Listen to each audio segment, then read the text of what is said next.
Bonjour à tous, c'est Alexandre, bienvenue dans ce cours de finance d'entreprise dans lequel nous allons étudier le chapitre sur la valeur et le temps.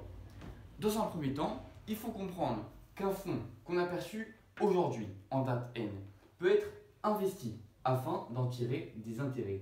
Ainsi, imaginons qu'on l'a placé sur une période d'un an, en N+1, nous aurons le fonds plus les intérêts. Ainsi, une somme obtenue aujourd'hui est forcément inférieure qu'une somme obtenue plus tard.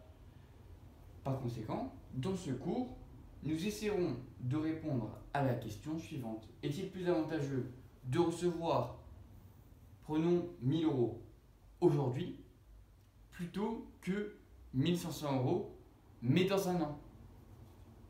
Alors, pour répondre à cette question, on va étudier tout d'abord deux notions très importantes pour la suite du cours, qui sont la capitalisation et l'actualisation.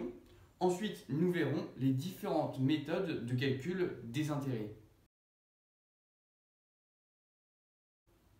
La capitalisation, c'est déterminer la valeur acquise par une somme placée à un taux d'intérêt pendant une certaine période. Par conséquent, si je capitalise mes intérêts sur des périodes supérieures à un an et que je prends un taux d'intérêt annuel, cela signifie que pour le calcul des intérêts de la deuxième année, je prendrai le capital de départ plus les intérêts de la deuxième année. Mais ça, je en parlerai lorsque je parlerai des différentes méthodes de calcul des intérêts, notamment dans la partie intérêts composés. Là, j'ai pris sur une période d'un an. Alors, c'est très simple. Je multiplie mon capital de départ par 1 plus le taux d'intérêt que je vais toucher. Et 1, c'est l'année. Le nombre, c'est la période. Là, j'ai capitalisé sur un an. Pour ce qui est de l'actualisation, c'est déterminer la valeur aujourd'hui d'une somme dont on connaît le montant à une date ultérieure. Concernant le calcul de l'actualisation, il faut déterminer un taux d'actualisation.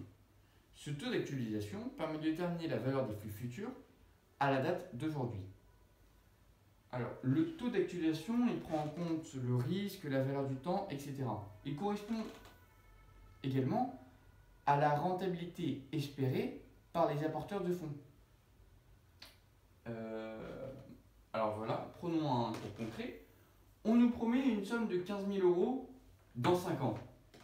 Combien vaut cette somme aujourd'hui si je considère que j'ai un taux d'actualisation de 12%? Alors le taux d'actualisation, on peut aussi l'appeler coût du capital, mais ça j'y reviendrai plus tard, notamment dans la partie projet d'investissement.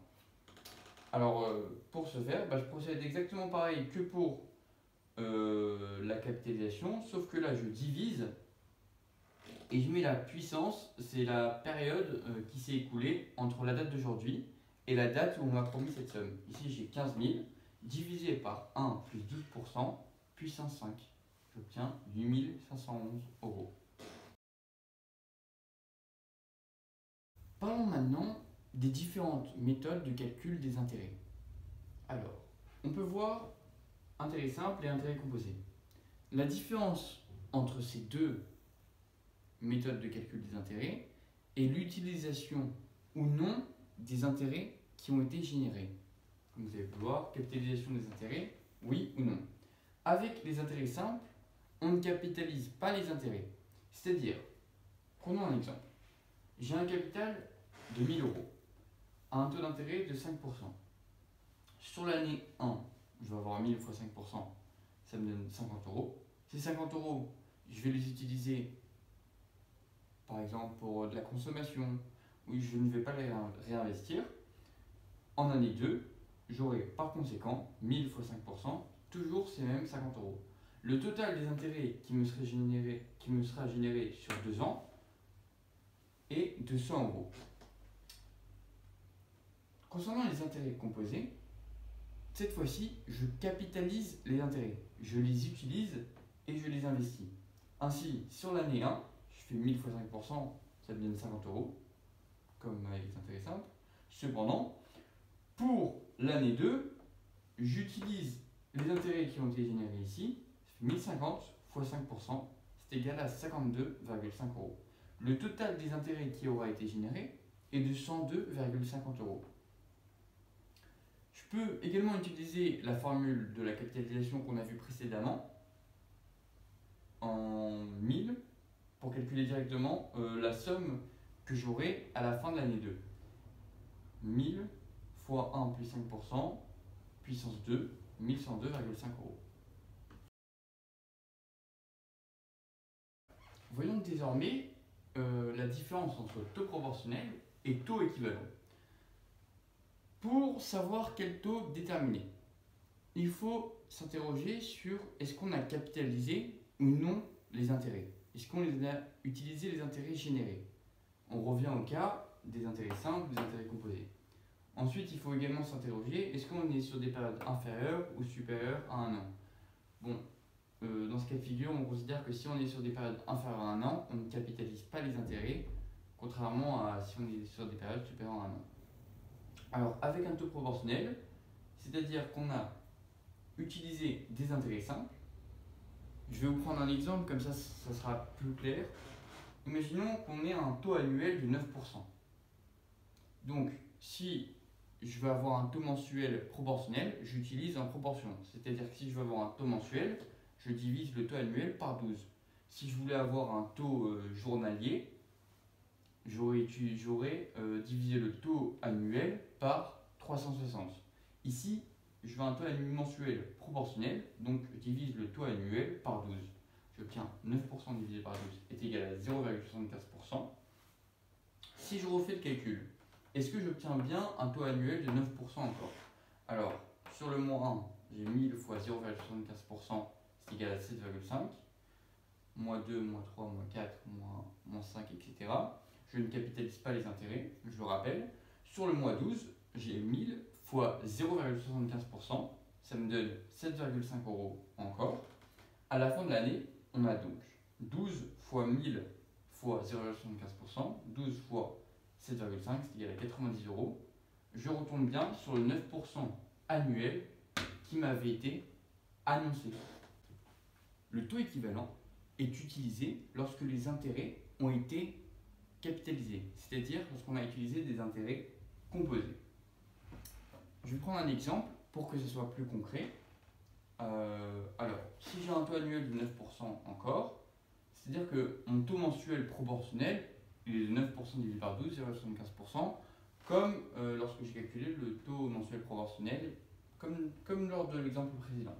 C'est-à-dire, sur le mois 1, j'ai 1000 fois 0,75%.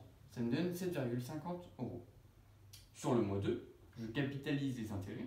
Donc je rajoute les 7,50 euros à mon capital et je multiplie encore par 0,75%. Ça me donne 7,56 cette fois. Voilà, en utilisant la formule de la capitalisation, j'obtiens 1000 fois 1 plus 0,75% puissance 12. Ça me donne 1093,80 euros. Pourtant, on m'avait annoncé un taux annuel de 9%. C'est-à-dire qu'il y a un problème. Il y a un problème puisque je ne peux pas déterminer un taux mensuel proportionnel, sachant que j'ai capitalisé les intérêts. Il faut que je détermine un taux mensuel équivalent.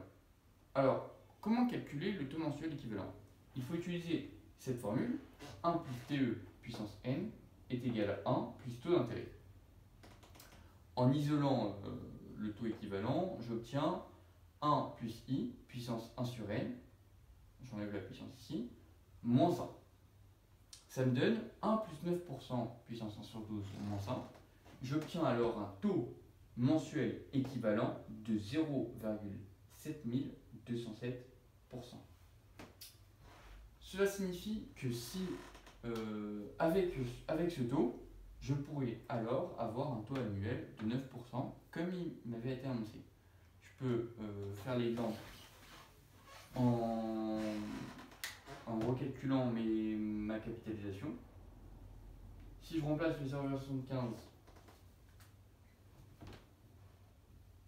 par 0,7207%, 207%, alors j'obtiendrai bien 1090 euros. Et j'aurai bien une rentabilité de 9%. Voilà.